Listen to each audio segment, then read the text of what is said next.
Under onsdagsnatten siktades drönare vid flera danska flygplatser, vilket gjorde att luftrummet stängdes av. Det ska bland annat ha varit vid en militär flygbas där danska stridsflygplan är stationerade.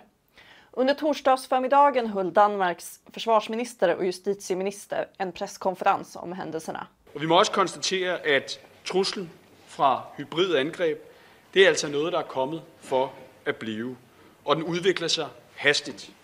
Och det är ju selvfølgelig noget, att vi som regering och våra myndigheter tar meget allvarligt.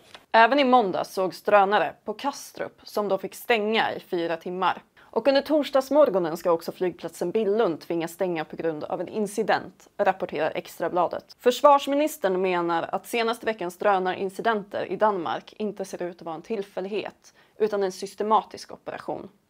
Han menar att mycket tyder på att en professionell aktör ligger bakom. Jag vill gärna göra det helt klart.